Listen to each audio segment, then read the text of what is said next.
आवाज कुणाचा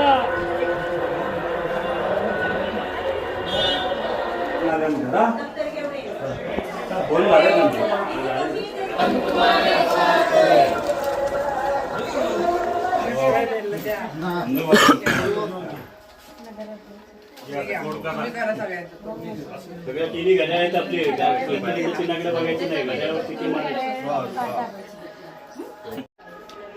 प्रणव कुठे प्रणव पुण्याला आहे.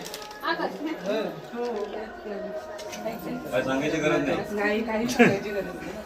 हे काय आपलं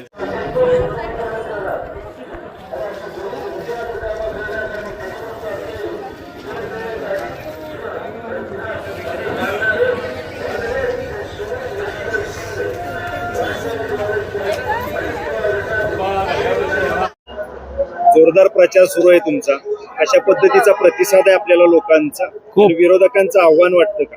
अजिबात विरोधकांचं आव्हान वाटत नाही. हे सगळं बघा पाठीमागे काय दिसतंय, त्यामुळे विरोधकांचं अजिबात आव्हान वाटत नाही आम्हाला. विरोधक खच्ची, लोकांचा प्रतिसाद कसा आहे? एकदम छान.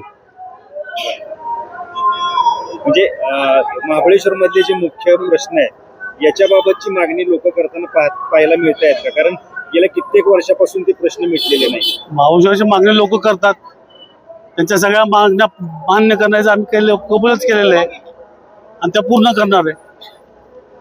सुनील शेट्टी मागे बडो. प्रचाराचा धडाका जोरदार सुरू आहे तुमच्या, कसा प्रतिसाद आहे आपल्याला? प्रतिसाद उत्तम आहे. मकरनावांचे आणि आपल्या पुनर्वसन मंत्र्यांचे हात बळकट करण्यासाठी आणि महाबळेश्वरच्या सर्वांगीण विकासासाठी आम्ही सर्व उमेदवार मोठे कष्ट करत आहोत आणि या कष्टाला 100% फळ येणार आहे. आणि हे फळ तुम्हाला येत्या 21 तारखेला समजून जाईल. कारण की हा प्रतिसाद आहे, हा तुम्ही बघताय, हा प्रतिसाद इतर कोणाला मिळत नाही.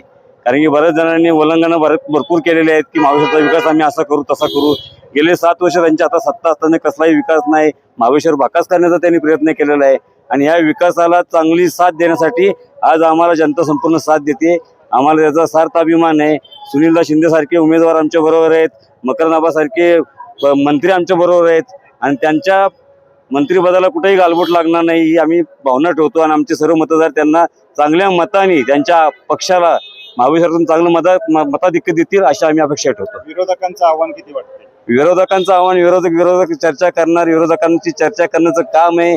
विरोधकांनी ते करावं आणि त्यांनी याच्या आधी रडीचे डाव बरेच खेळलेले आहेत. म्हणजे राजकारण करताना माणसांनी सरळ सरळ खेळावं. रडीचे डाव खेळणारे त्यांनी त्यांच्या पायाखालची वाळू घसरल्यामुळे ते रडीचे डाव खेळत होते, लोकांना आक्षेप घेत होते, कोर्टापर्यंत जात होते. हे चुकीचं होतं आणि त्यांनी ही जनता जी आहे ना, मायबाप जनता, त्यांना योग्य तो धडा शिकवला असं आम्हाला अपेक्षा वाटते.